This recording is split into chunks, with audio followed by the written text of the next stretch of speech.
Vamos falar a verdade aqui. Rola uma perseguição contra o Grêmio?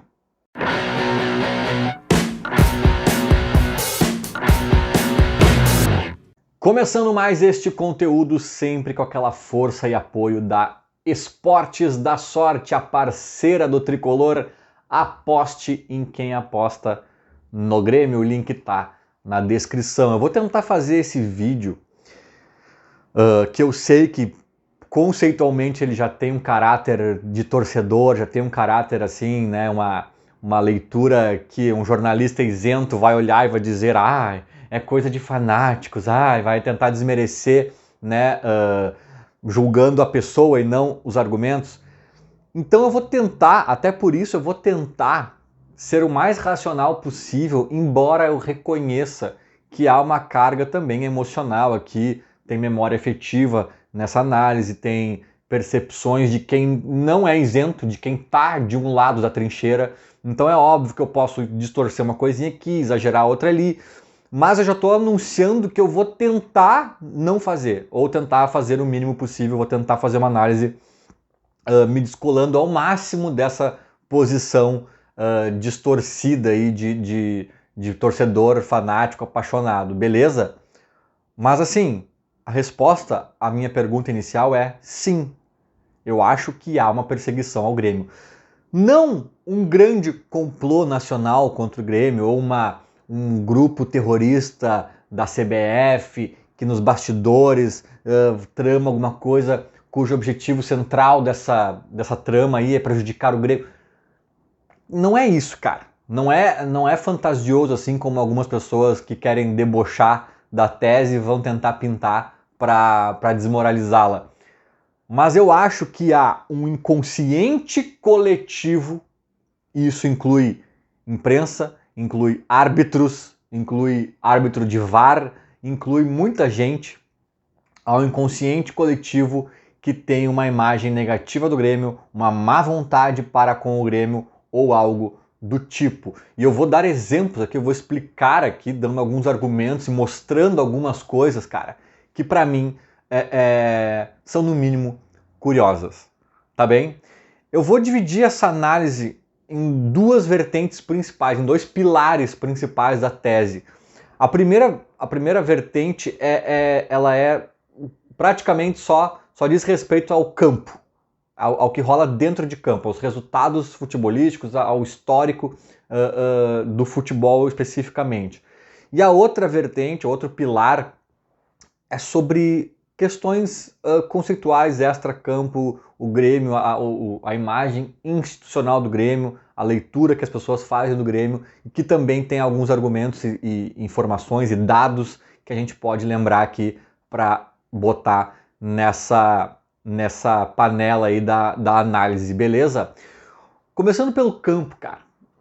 Começando pelo campo, eu não gosto de fazer recortes pequenos, porque então eles fatalmente podem ser viciados, distorcidos, equivocados, né? Se a gente fizer um recorte de 3 jogos seguidos, lá de 1998, em que o Grêmio foi beneficiado num jogo, depois foi de novo no outro, e no terceiro foi um lance duvidoso que deram a favor do Grêmio.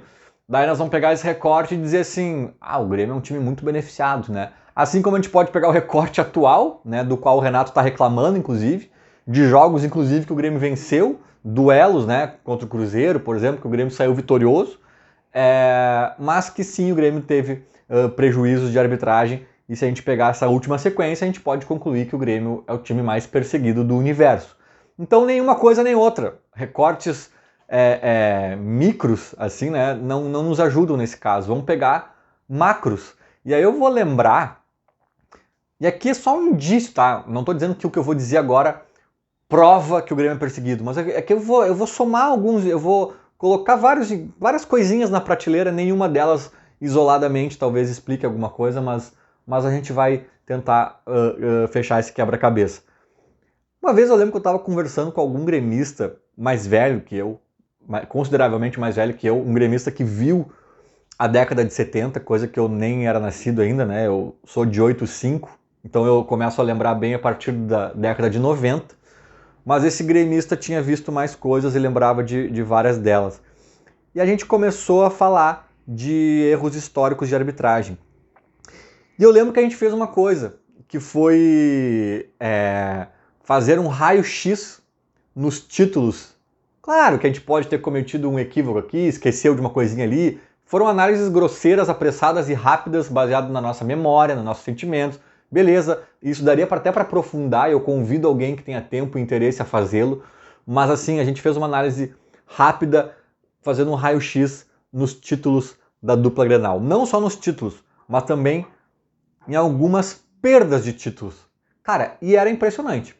Se eu não me engano, eu não vou lembrar aqui de cabeça tudo que rolou, mas se eu não me engano, todos os títulos grandes do Inter tinha ajuda de arbitragem significativa em algum momento, exceto por um Brasileirão da década de 70, que eu não lembro qual ano. Mas assim, dos três, e aí é a parte que eu menos lembro, né, menos sei, na verdade, mas eu tinha um que tinha uma falta, um negócio que deram que não foi, e aí o Inter faz o gol depois desse lance, não sei o que, não sei. O outro também teve alguma coisa, e aí eu acho que 79 talvez, sei lá, cara. Tem um ano que não tinha assim alguma coisa que a gente lembrava, que ele, né, principalmente esse outro gremista, ele lembrava para carimbar o título do Inter. Aí a Copa do Brasil de 92, né, do Inter, eu não preciso nem dizer que foi um escândalo aquela final, né? A gente entra nas duas Libertadores dele. Na de 2010 eu lembro que tinha algo, talvez no jogo contra o São Paulo, mas eu não tô lembrando agora o que era na época. Acho que até foi perto desse jogo, o nosso papo, por isso que na época tava mais na ponta da língua. A de 2006, não precisa nem dizer, né? O assalto ao Nacional, de Luís Soares, inclusive. O assalto ao Nacional, até hoje lá no Uruguai, os torcedores do Nacional são engasgados com isso, né? Eu tenho família da minha mulher lá, materna, toda é uruguaia, minha sogra é uruguaia, todo mundo. E eu também... Mas eu já sabia disso antes, né? Desse contato aí, mas os uruguaios lá não engolem esse 2006 muito bem. Aí, fatalmente, se eles tivessem tropeçado naquele 2006 ali no Nacional, por exemplo, não teria o Mundial, né? Por tabela. Cara, e assim tu vai, né? E no Grêmio, cara, a gente não lembrou, assim, de coisas significativas, assim, que, né, numa final, principalmente, num jogo chave, num lance capital, algo que tenha desabonado algum dos títulos grandes do Grêmio. E pelo contrário, a gente até lembra, talvez o Inter, alguém possa dizer que 2005, aquele Brasileirão pudesse ser deles, talvez uma outra coisa aqui ou ali, que eu nem lembro agora de cabeça qual. O Grêmio tinha uma série de situações que a arbitragem prejudicou e o Grêmio não ganhou, né? A final da Copa do Brasil de 95 foi um escândalo, né? Então teve várias situações que a gente conseguiu lembrar, claro, com a nossa cabeça de gremistas também, eu tô desde o início fazendo esse adendo, a gente lembrou de várias coisas, cara. E aí eu convido um jornalista isento, uma equipe de jornalismo isenta a fazer esse raio-x com maior minúcia. E eu desafio vocês a encontrarem erros tão escabrosos assim nessa nossa pseudo-análise apressada e enfim, enviesada, digamos assim, né? Mas, cara, pode até fugir um pouco disso, pode até... aqui não foi bem assim, aqui não foi bem assim, mas no grosso, cara, eu tô pegando os títulos e os possíveis títulos. O Grêmio já tem ali uma questão que me parece de largada ser um pouco estranho, no mínimo estranho. Aí eu entro pro segundo pilar, que talvez ajude a explicar o primeiro. Cara, eu acho que há um ranço generalizado para com o Grêmio e eu não sei exatamente dizer por quê. Eu acho que podem ter várias explicações, né? Eu acho que desde as explicações de campo mesmo, o Grêmio machucou muita gente.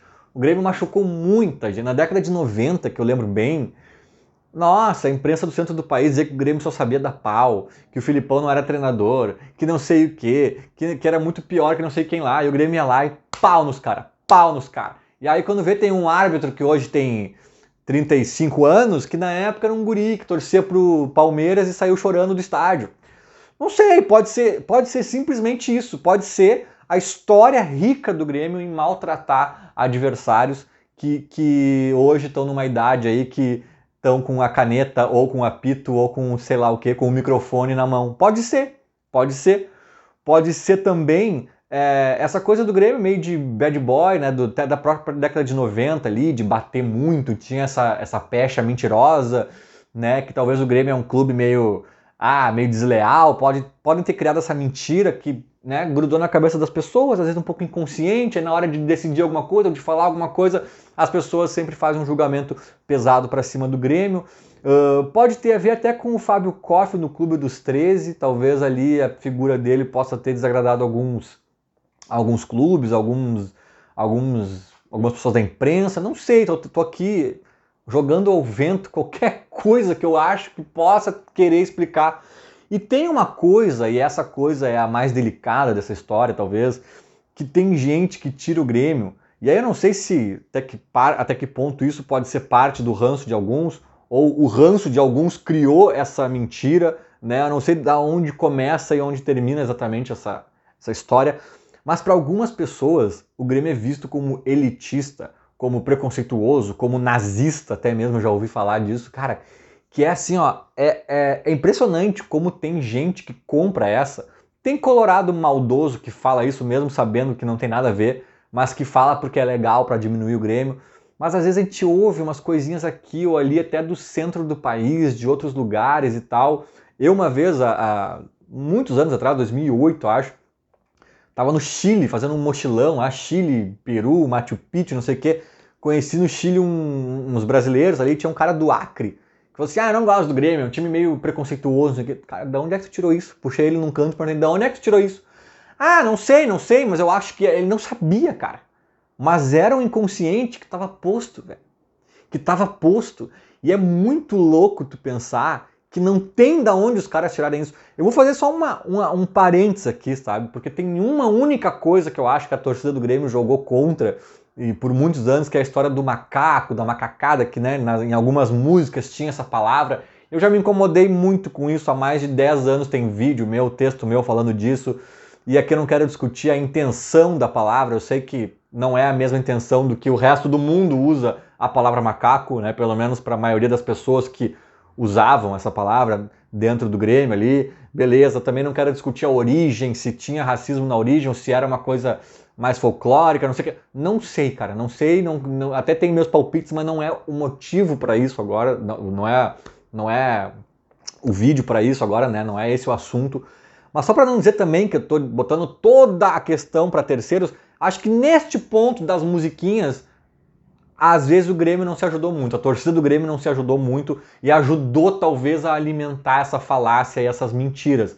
Mas assim, fecha esse parênteses porque eu acho que isso é uma parte pequeníssima da explicação. Esse cara lá do Acre, que eu encontrei no Chile, acho que ele nem sabia das músicas que o Grêmio cantava. Ele nunca tinha ouvido uma música de torcida do Grêmio, então o lance dele é outro, é uma coisa maior, que foi alimentada, que foi criada, né? O Grêmio que tem... Aí tu vai dizer assim, mas é que o Grêmio talvez, historicamente, tenha uma questão mais com a cultura alemã, com a cultura dos brancos, né? Não sei o quê.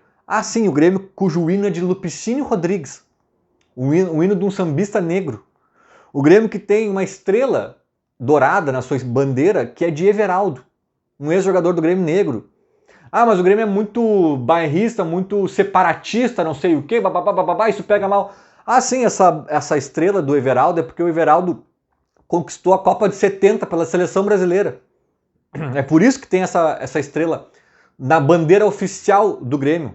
Ali diz respeito ao Brasil e a um ex-jogador do Grêmio negro. Quem é que tem um hino composto por um negro e uma estrela, né? E diga-se de passagem, esse hino, né, tem um trecho que diz com o Grêmio onde o Grêmio estiver.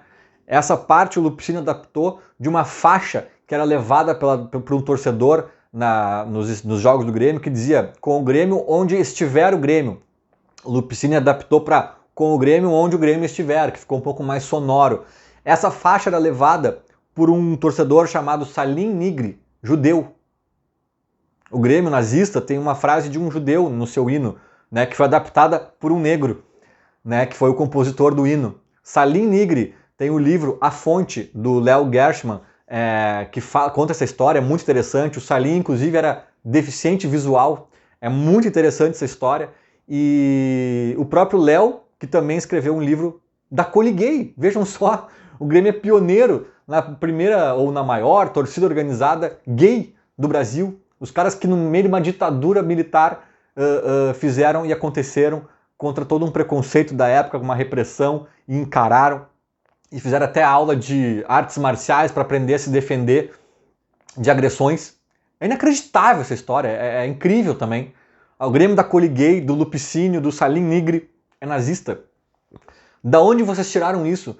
Ah, mas é que talvez pensem isso do Grêmio porque a maior parte da torcida do Grêmio é mais alemãozinho, assim, né? Mais branquinho. É a maior torcida do sul do Brasil. É a maior torcida entre brancos, maior quantidade de negros, maior quantidade na capital, maior quantidade no interior, maior quantidade fora do Rio Grande do Sul. Né? Então, da onde, cara? Da onde? Né? Porque aqui eu estou extrapolando o campo. Eu tô querendo crer que há um ranço que respinga dentro de campo, mas nitidamente essas pechas, essas mentiras, essas falácias, essa má vontade ou um olhar torto para o Grêmio respinga dentro de campo, talvez por questões que vêm de fora, cara. E aqui eu estou desenhando uma que quem nunca ouviu falar disso? Quem acha que eu tô tirando isso da minha cabeça? Que não tem nenhuma pecha em relação ao Grêmio? Tem, cara. E é injustificável, é descabida. O Grêmio é o clube de todos. O Grêmio é o clube de massa maior da região sul do Brasil. E aí, para fechar, uma coisa até que na verdade deveria estar acoplada ao primeiro pilar, que é o do campo, né? Mas eu acho que as coisas se misturam aqui, porque talvez o ranço com o Grêmio, a explicação vá além do campo, mas uma coisa objetiva aqui também, eu lembro, e esse estudo pode ser um estudo muito interessante a ser feito, talvez até melhor do que aquele raio-x que eu estava propondo aqui dos títulos, da dupla Grenal, ou talvez dos times todos do Brasil, não sei, que é uma tabela do Brasileirão que o Rica Perrone, jornalista lá paulista, né, erradicado no Rio de Janeiro, que ele fazia uma época no site dele, que era a tabela sem erros de arbitragem. É claro que é uma tabela subjetiva, é claro que teve um erro aqui que se o juiz tivesse dado, o jogo seria outro, não necessariamente aquele 2-1 viraria 2-2, né, se dessem esse pênalti que não deram. É claro que muita coisa muda assim, né, dentro das partidas, tem cartão vermelho que dá ou deixa de dar, que talvez pudesse respingar no placar final e a tabela do Rica não conseguia prever isso. É óbvio que tem uma limitação tremenda nessa tabela, mas ela pegava assim fragmentos mais óbvios e pontuais, esse gol mal anulado, vamos supor que tenha sido validado, esse impedimento, esse não sei o que, e ele fazia a tabela do Brasileirão corrigida sem os erros gritantes de arbitragem. Até eu acho que era uma coisa que ele fazia que fazia mais sentido antes do VAR, né? Embora o VAR ultimamente também tenha deixado passar umas obviedades. Mas era impressionante que todo ano a posição do Grêmio era uma e a posição do Grêmio na tabela do Rica, corrigindo os erros de arbitragem, era outra, acima e às vezes bem acima. Já o Inter não era bem essa a realidade. Eu acho que o Inter até, não vou dizer que estava sempre beneficiado, mas talvez oscilava, né? Agora o Grêmio, cara, era impressionante como sempre estava numa posição abaixo do que poderia estar com alguns erros de arbitragem corrigidos. Cara, uma vez é coincidência, 2 vezes pode ser um baita azar, 3 vezes, putz, que azarão. Quando começa a repetir de novo pela 4ª, 5ª, 6ª e 7ª vez, cara, não existe mais coincidência. A coincidência tem um limite. As coisas... se tiver um estudo, uma planilha, uma tabela que consiga agrupar isso de forma mais concisa e até mesmo formal, assim, e botar aqui, olha, gente, tem alguma coisa acontecendo. Tem alguma má vontade com o Grêmio que tá além do limite. Não pode, cara. Como é que o VAR vê o Bitelo ser puxado, a camisa dele que chega quase a rasgar? O cara dá quase um soco no peito dele e puxa... né, o Bitelo que estava dentro da área, se desvencilhando do jogador. Os caras falam assim, se fosse no meio de campo ele dava e dava até amarelo. Pois eu acho que na área é mais grave, cara. Porque o Bitelo só tem aquele jogador separando ele do gol. Se ele se desvencilha do cara e ajeita ali a inclinação do corpo, ele poderia chutar e fazer. O Bitelo chuta bem, a chance de gol era gigantesca. Ali era mais grave do que no meio de campo. Como é que esse cara tem na cabeça? E eu não tô dizendo, tá? Quando eu fiz toda essa conjectura aqui de má vontade com o Grêmio e pechas que dão o Grêmio, eu não tô dizendo que o cara do VAR olhou pro Grêmio e falou assim, o Grêmio vai se fuder, o Grêmio é nazista. Ah, não, o Grêmio me fez sofrer na infância porque eu torcia pro time tal. Não vou dar para o Grêmio. Não é necessariamente deliberado, consciente, objetivo. Às vezes o cara tem um ranço inconsciente com o Grêmio, sabe-se lá por qual motivo. E na hora aí que ele fica numa dúvida idiota por algum motivo, porque é ruim também, porque é um profissional ruim, na dúvida ele inconscientemente tende a não dar pro Grêmio. Talvez seja essa a explicação, não sei, cara, não sei. Mas é impressionante, acho que o Grêmio tem que ficar em cima, tem que ficar ligado, porque tem coisas que passam da coincidência, do azar e do acaso. Sabe? A banca paga e recebe, concordo. Mas quando ela paga muito mais do que recebe, algo não está certo e tem que ser investigado. Feito? Era mais ou menos isso. Falou, abraço.